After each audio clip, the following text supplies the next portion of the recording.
आकाशवाणी संबलपुर आंचलिक खबर पढ़ुचन संपा राय। जुहार पहला मुख्य खबर।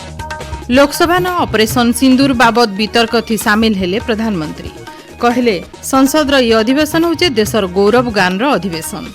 जुआन पीढ़ी के मौलिक विचारधारा आड़के नेबार रास्ता भारतीय भाषा और ज्ञान परंपरा है कहले केंद्र शिक्षा मंत्री। ओडिशा न आयबा मास हेबा अनुसूचित जाति और जनजाति संसदीय कमिटी जातीय सम्मेलनी और बाघ संरक्षण लगी लोक सचेतन करबार के आज पालन करा जाउछे अंतर्जातीय व्याघ्र दिवस।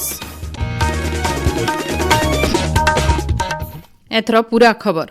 प्रधानमंत्री नरेंद्र मोदी लोकसभा न आज ऑपरेशन सिंदूर के नेकरी चालिथिबार वितर्क थी सामिल हेइछन। से कहिछन संसद ई अधिवेशन हेउचे देशर गौरव गान अधिवेशन। पहलगाम ठाने आतंकवादी माने धर्म पचरेकरी आक्रमण करथिले। इटा निष्ठुरतार चरम काम थिला। हेतिर लगी मई 6 तारिख राति ऑपरेशन सिंदूर जरिए आतंकवादी मानकु निपात करा जाइथिला बोली प्रधानमंत्री श्री मोदी कहिछन। पार्लियामेंटर दुही गृहन आज ऑपरेशन सिंदूर के नेकरी वितर्क चलीछे। इतार आघनु आज सखाल बेला प्रतिरक्षा मंत्री राजनाथ सिंह राज्यसभा न ऑपरेशन सिंदूर बाबदे तथ्य उपस्थापन करथिले। स्वराष्ट्र मंत्री अमित शाह भी लोकसभा न हेतिबार ऑपरेशन सिंदूर आलोचना थी भाग नेकरी भिन्न भिन्न तथ्य रखिथिले। पहलगाम आतंकवादी घटनार मुख्य षड्यंत्रकारी सहित 3 जन आतंकवादी को गोलाकायल सेनाबाहिनी जवान निपात करिछन बोली श्री शाह सूचना दैछन। जातीय शिक्षा नीति 2020 के आज 5 बछर पूरी। देशे अंतर्भुक्तिकरण विद्यार्थी केन्द्रिक आउ भविष्य लगी बना हितबार शिक्षा व्यवस्था थी जातीय शिक्षा नीति निही पकईछे। बही आउ परीक्षा थी नंबर भितरे शिक्षा के सीमित नाय रखिकरी विद्यालय परिवेश के ऐतका विकसित करबार लक्ष्य नेकरी इ नुआ शिक्षा नीति प्रचलन करा जायछि। इ बाबदे गोटे रिपोर्ट। शैक्षिक वातावरण संस्कार जरिए नवा जातीय शिक्षा नीतिर प्रभाव फी क्षेत्र थी देखा जाउछि। जातीय शिक्षा नीति 8,90,000 विद्यालय 4 कोटी 20 लाख नु ऐतका छात्र छात्री को उपकृत करिछि। इतार जरिए 1,000 नु ऐतका ISL वीडियो और आलोचना भित्तिक बही विकसित करा जाइछि। CBSE बोर्ड परीक्षा थी एछन का 50% दक्षता आधारित प्रश्न के शामिल करा जाइछि।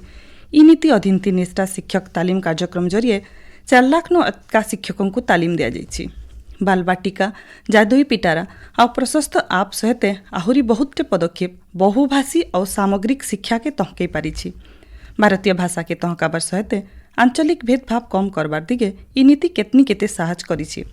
नुआ जातीय शिक्षा नीति थी फी शिक्षार्थींकर उन्नति करबार सुजोग तैयार करा जाई पारबा। आकाशवाणी संबलपुर संवाद विभाग तरफ विस्मिता प्रधान। जुआन पीढ़ी के मौलिक विचारधारा आड़के नेबार रास्ता भारतीय भाषा और ज्ञान परंपरा आए बोली केंद्र शिक्षा मंत्री धर्मेंद्र प्रधान कहिछन। जातीय शिक्षा नीति 2020 रो 5 बछर पूर्ति अवसर शिक्षा मंत्रणालय तरफु नुआ दिल्ली भारत मंडपम ठाने हेतिबार अखिल भारतीय शिक्षा समागम 2025 के उद्घाटन करी केंद्र मंत्री श्री प्रधान मातृभाषा थी शिक्षा व्यवस्था के आगे बढ़ाबार दिगे आमर चेष्टा जारी रहिছে बोली कहिछन। नुआ जातीय नीति शिक्षा नीति के श्रेणी कुठा विद्यालय परिसर और गोष्ठी मानकर पाके पहुंचवार थी सरकार सफल होइछन बोली श्री प्रधान कहिछन। हमने आज एजुकेशन पॉलिसी को NEP 2020 को क्लासरूम्स, कैंपस और कम्युनिटी तक पहुंचाने में सफल हुए हैं। मित्रों, NEP 2020 को वर्णन करते हुए प्रधानमंत्री जी कहते हैं ये केवल सुधार नहीं है परंतु ये वैचारिक, बौद्धिक और सांस्कृतिक पुनः जागृति का एक नया दार्शनिक दस्तावेज है जिसमें एक्सेस, इक्विटी, क्वालिटी, अफोर्डेबिलिटी और अकाउंटेबिलिटी के 5 पहिया के आधार पे एक वाइब्रेंट, इंक्लूसिव और फ्यूचर रेडी एजुकेशन सिस्टम बनाने के लिए हम सब लोग लगे हैं। यह अवसर केंद्र मंत्री श्री प्रधान 4,000 कोटी नु ऐतका टंकार भिन्न भिन्न शिक्षा भित्तिक प्रकल्पर उद्घाटन और शिलान्यास करिछन। अगस्ट 29 और 30 तारिख ओडिशा न अनुसूचित जाति और जनजाति संसदीय कमिटी जातीय सम्मेलनीर आयोजन कराजिबा। सम्मेलनी के मुख्यमंत्री मोहन चरण माझी उद्घाटन करबे। कार्यक्रम थी लोकसभा बाचस्पति सहित केंद्र मंत्री माने भी जोग देवे। 1994 मसीहा उतरू पहला करी रायजेकेन्सी संसदीय कमिटीर बैठक हेबार के जाउछि। इ बाबदे सूचना देकरी विधानसभा सचिव सत्यव्रत राउत कहिछन सम्मेलनी थी सबु राज्य और केंद्र शासित अंचल विधानसभा कमिटीर झने लेखा अध्यक्ष 5 जन सदस्य और 4 जन विधायक जोग देवे। अनुसूचित जाति और जनजाति उन्नयन संसदीय कमिटीर 30 जन सदस्य भी जोग देबे। सम्मेलन के नेकरी विधानसभा बाचस्पति अध्यक्षता थी आज गोटे बैठक हो जाइछि। भूपृष्ठ नु भूपृष्ठ के कम दूर लक्ष्य भेद कर प्रलय श्रृंखलार 2टा क्षेपणास्त्र गलाकाल आर आइज बालेश्वर जिला अब्दुल कलाम द्वीपनु सफल परीक्षण करा जाइछि। स्वदेशी ज्ञान कौशल थी तैयार होइतबारी क्षेपणास्त्र थी अत्याधुनिक navigation system high accuracy guidance technology व्यवहार करा जाइछि।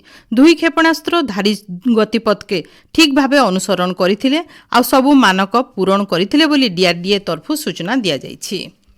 ओडिशार बयन परंपरा के महिला स्वयं सहायक गोष्ठीर सदस्या माने आगे नेउछन बोली उपमुख्यमंत्री प्रभाती परिडा कहिछन।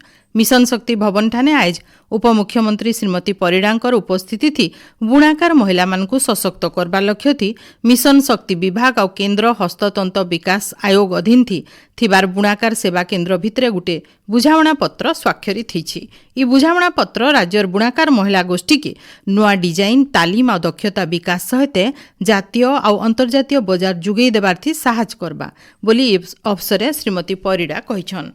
आपण माने खबर सुनुछन आकाशवाणी संबलपुर केन्द्रनु। आज हेउछि अंतर्जातीय व्याघ्र दिवस। बाघ संरक्षण लगी लोकर भितरे सचेतनता सृष्टि करबार ई दिवसर मूल लक्ष्य है। 2010 मसीहाती सेंट पीटर्सबर्ग ठाने हेतिबार व्याघ्र सुरक्षा शीर्षक सम्मिलन थी ई दिवस पालन करबा लगी निष्पत्ति निया जाइथिला। फी बछर आजिर दिने सरकारी और बेसरकारी स्तर थी भिन्न भिन्न सचेतनता कार्यक्रम मान करा जायसी। भारतन बाघ संरक्षण दिगे काम करुथबार जातीय व्याघ्र संरक्षण कर्तृपक्षंकर सूचना अनुसार देशे याहादे 642टा बाघ रहिछन। 2022 बाघ गंती अनुसार ओडिशान 20टा बाघ थिला बेले मध्य प्रदेश न सबुनु जह 785टा बाघ अछन। अंतर्जातीय व्याघ्र दिवस अवसर केंद्र शिक्षा मंत्री धर्मेंद्र प्रधान बाघ संरक्षण दिगे भारतर उपलब्धि के प्रशंसा करिछन। ओडिशा विरल मेलानिस्टी बाघर बासस्थली पाल्टिछे। समस्ते मिसिकरी बाघ मानकर सुरक्षा दिगे काम करबार के श्री प्रधान आह्वान दैछन। भितरकनिका जातीय उद्यान आबा 1 तारिख नु पर्यटक मानक लगी खोला जिबा। पर्यटक माने इथर पहला करी भितरकनिका न लुणा पानीर गछर चारा के हेंताळ बण नर्सरी न देखबार सहित बोट लाइब्रेरी न भिन्न भिन्न जीवजंतु परिवेश भितरे बही पढ़बार सुजोग पाइबे। पर्यटक मानक स्वागत करबा लगी जंगल विभाग तरफु तैयारी शेष खेपे पहुंचीछे। कुंभीर प्रजनन ऋतु लगी भितरकनिका जातीय उद्यान गला मई मासर 1 तारिख नु जुलाई 31 तारिख तक बंद रखा जाइछे। नुआपड़ा जिला खड़ियाल मुक्त विचार मंच तरफु मोगल इतिहासर पुनर्लिखन यथार्थ शीर्षक आलोचना चक्र हो जाइछे। कार्यक्रम थी अध्यापक गयधर महांती अध्यापक प्रदीप बेहरा विषयर पक्षिया थी आलोचना करिथिला बेलके अध्यापक जितेंद्र सुना और सांबादिक राजीव सगरिया विषय विरोध थी आलोचना करिथिले। बौद्ध रेल स्टेशन और बस स्टैंड ठाने मानव चालान निरोध सचेतनता कार्यक्रम हो जाइछे। रेलवाई पुलिस और एक्सेस टू जस्टिस तरफु यात्री मानकु शिशु चालान केंता करी रुका जी पारबा से बाबदे सचेतन करिथिले। शिशु चालान बाबद केंसी बिल खबर पाइले तुर्ती सहायता नंबर मान के जोगाजोग करबार के परामर्श देथिले। बौद्धर नुआ जिलापाल भावे विभूति भूषण नायक और नुआ उपजिल्लापाल भावे विनय कुमार भोई दायित्व निछन। कार्यथी जोग देबार उतरु विभागीय अधिकारी कर्मचारी और भिन्न भिन्न अधिकारी मानकु जिलापाल और उपजिल्लापाल भेटिछन। जिलार विकास दिगे मिसिकरी काम करबार के अवसर आलोचना करा जायथिला। देवगढ़ जिला मुख्य चिकित्सा अधिकारी डाक्तर विश्वमोहन मिश्रंकर अध्यक्षता थी जिला स्तरीय कृमिनाशक दिवस पालन लगी समन्वय बैठक हो जाइछे। जिलापाल कविंद्र कुमार साहू बैठक थी सभापतित्व करी छुआ मानकर भितरे देखा जाउथबार कृमि रोगर भयावहता बाबरे आलोचना करथिले। अगस्ट 12 तारिख कृमिनाशक दिवस पालन करबा लगी बैठक थी आलोचना करा जाइछे। पाणीपाग बंगोपसागर सृष्टि होता लघुचाप बोले राज्य वर्षा पाग लगी रही। आवा 24 घंटा भितर राज्यर बड़भागी जिलान घड़घड़ी सहित जबर वर्षा हो पारे बोली भुवनेश्वर आंचलिक पाणीपाग विज्ञान केन्द्र तरफु सतर्क सूचना जारी करा जाइछे। सियाड़े हीराकुद जलभंडार 18टा गेट देकरी पानी छड़ा जाउछि।